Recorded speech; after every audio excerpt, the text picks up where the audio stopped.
So good morning. It is Friday and it is the last of our planned 6 sessions. And thank you to everybody that is completed the set. So whether you're watching live or whether you've watched on YouTube or a mixture of both, thank you for completing the set.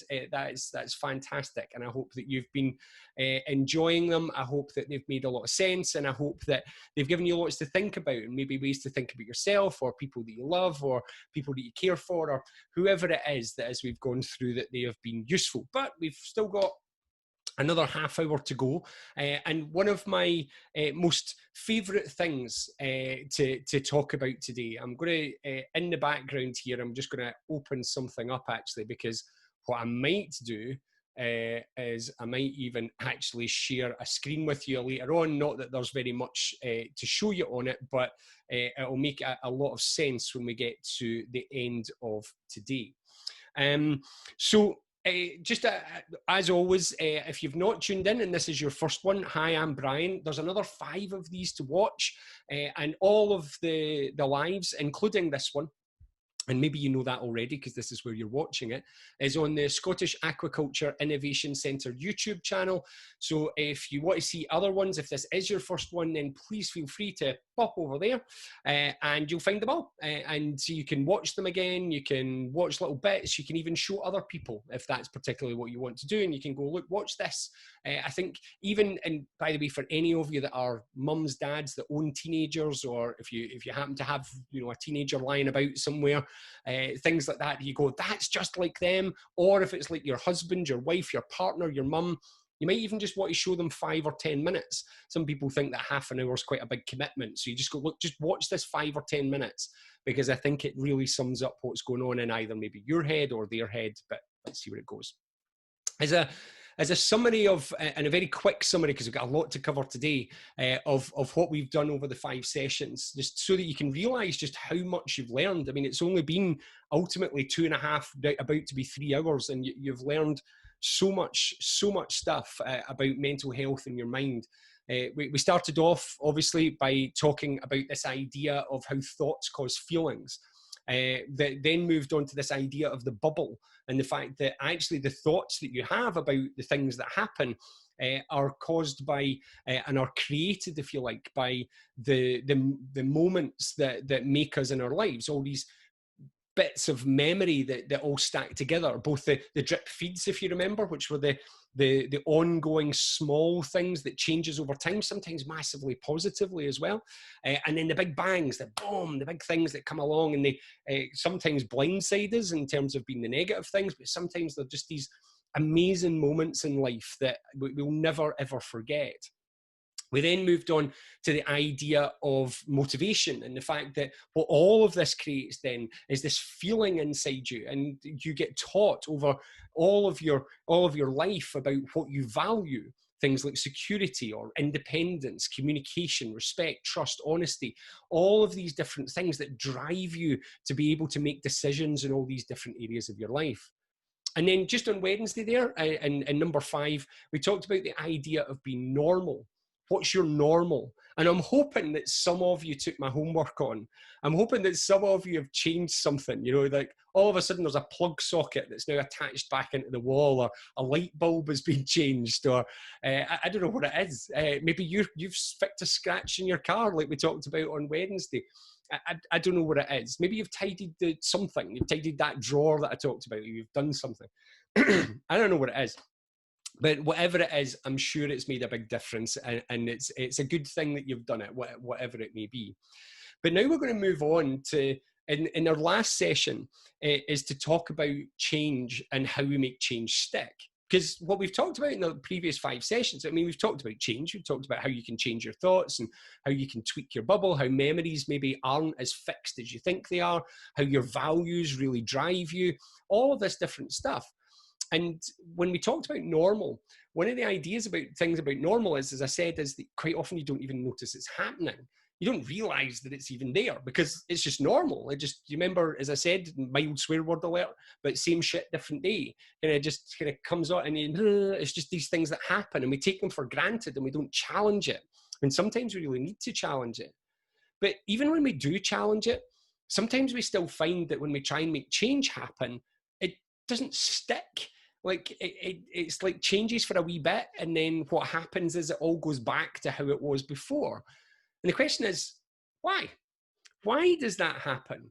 Why is it that, and by the way, this is just one example, we'll use it a few times as we go through, but we will use other ones.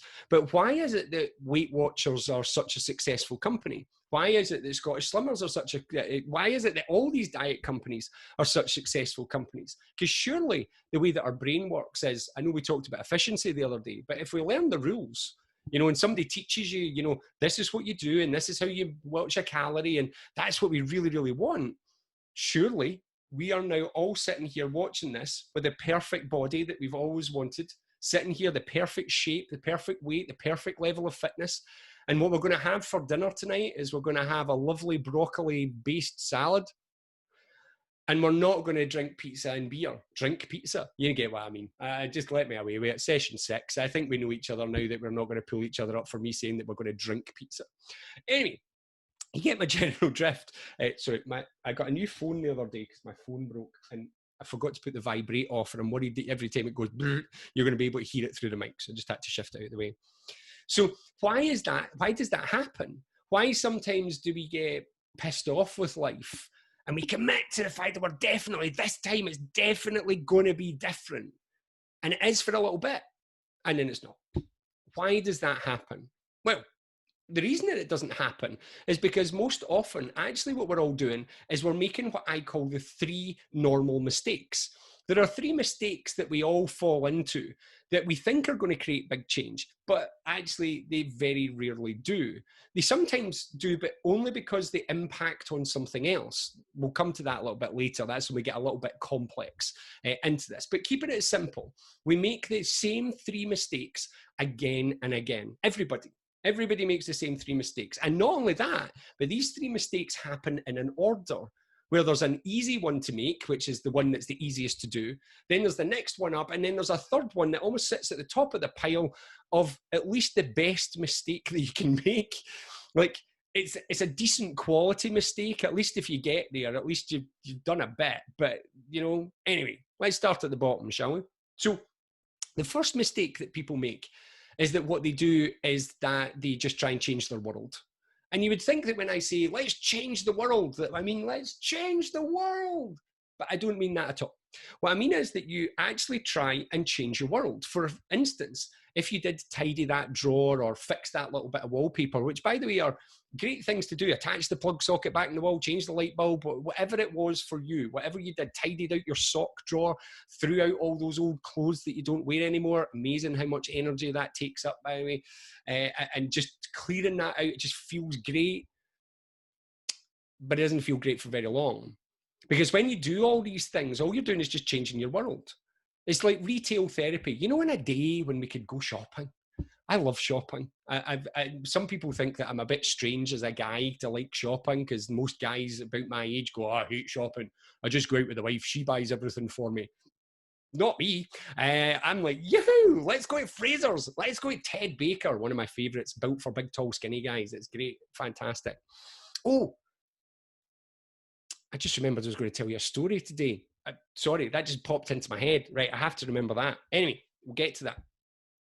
About tea in the park, if you remember that from the other day. Anyway, so I love going shopping, but you know, sometimes when you're feeling a bit flat and you go shopping and it kind of lifts you, you buy yourself something new and you think, you look at yourself in the mirror and you're like, look at me, I am looking great, fantastic. I know that sometimes when you're in a bad mood, you could basically wear a designer dress that's been specially made for you, and you could still look and go, not exactly about, look at this, but look at that. But you know what I mean? Retail therapy, it lifts you, but it only lifts you because you've changed the world. You decorate your house. You know, decorate your house or move into a new house or even move into a new job, and you're like, so exciting, it's so new.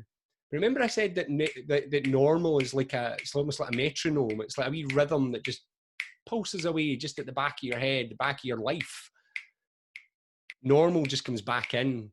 Eventually, once you've decorated the living room, it just becomes the living room again. You've tidied the drawer, but it will just become the drawer again unless you stay on it. That piece of wallpaper's fixed. But the question is, are you going to do everything else? You know, just changing the world doesn't change your life. What it does is it frees up little bits of energy that you can then use to change your bigger life. But in itself, buying yourself a new coat will make you feel good, but only temporarily. So therefore, changing the world doesn't really work. But we think it does, so we keep on doing it. How many people do you know that just keep on trying to make themselves happier by buying themselves things?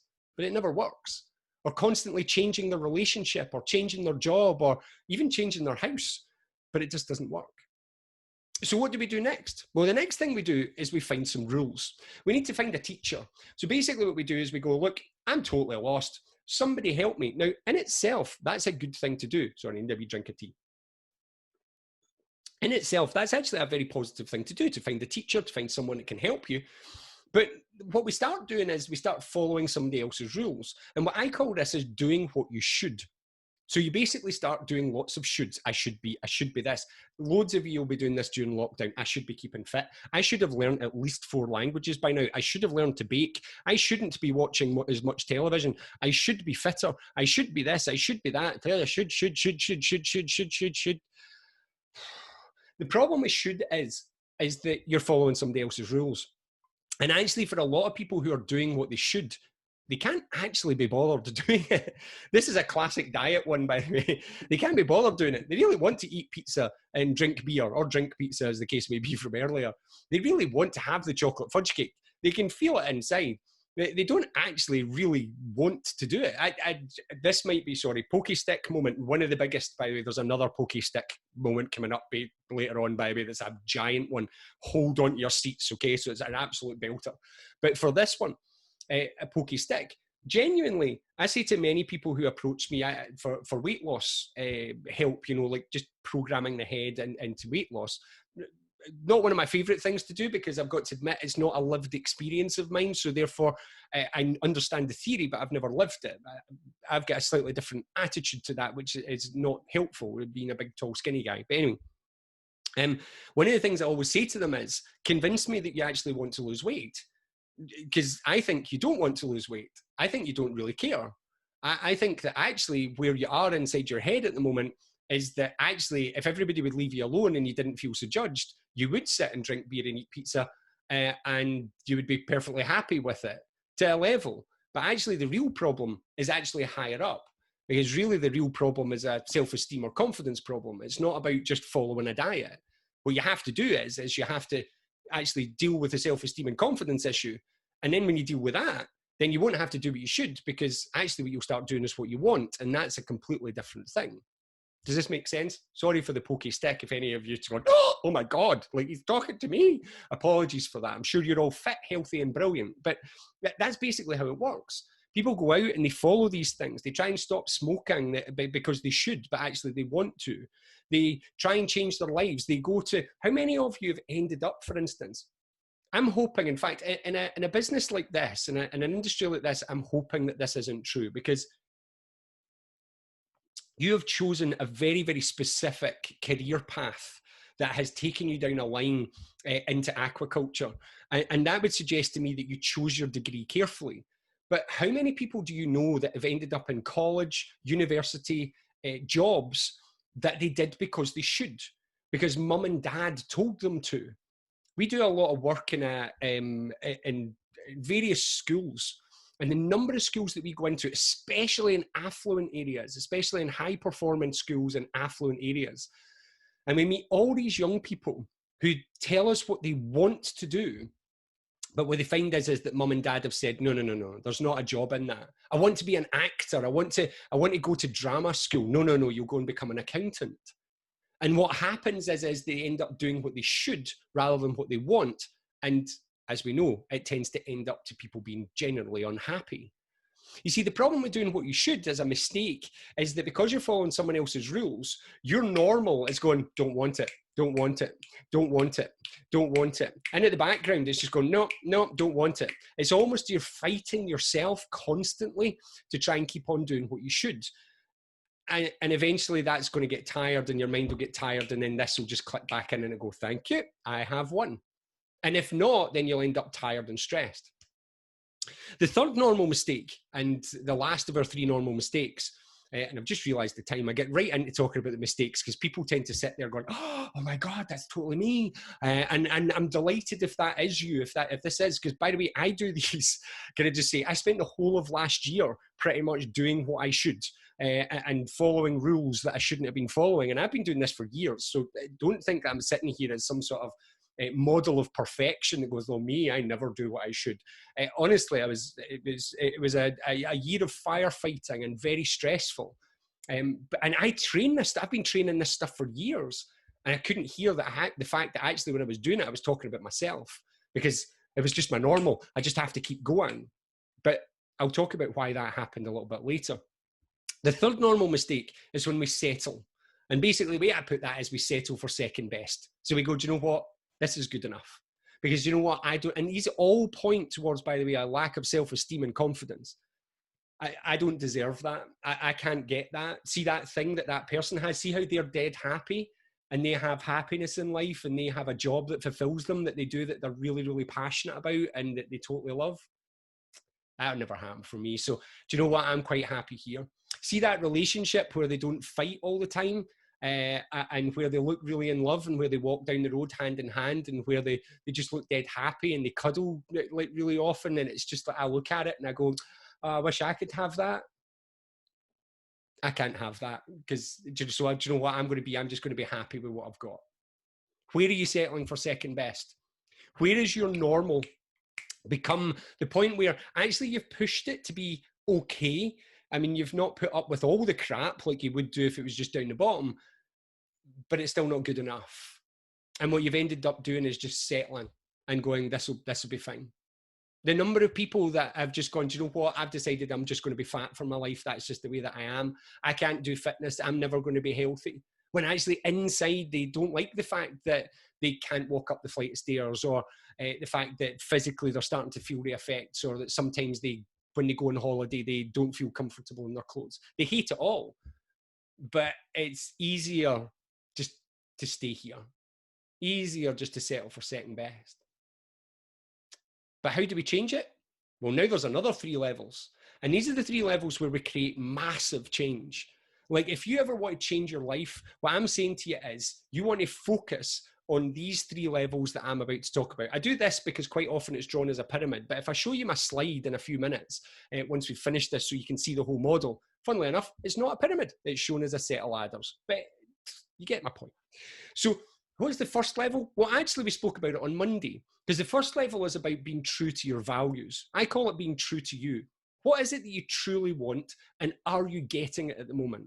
And what I would say to you is, if you understand what your values are, by the way, your values are the things that are straining at you when you're settling for second best. Your values are the things that are going, this isn't good enough, this isn't good enough, this isn't good enough. Now, remember what we talked about on Monday as well, was that values have like 2 ways of being met.